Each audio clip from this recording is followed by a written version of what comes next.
In this video I'll show you how to remove the door handle, and this is a 2016 Ram 2500.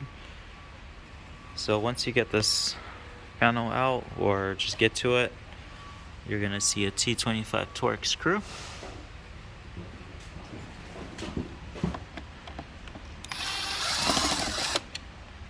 Take the screw out and you release the cable. So I already did it, so just pull this out. Okay, then it clips. Alright, so now we're going to be using a flathead. Just pop it out right there.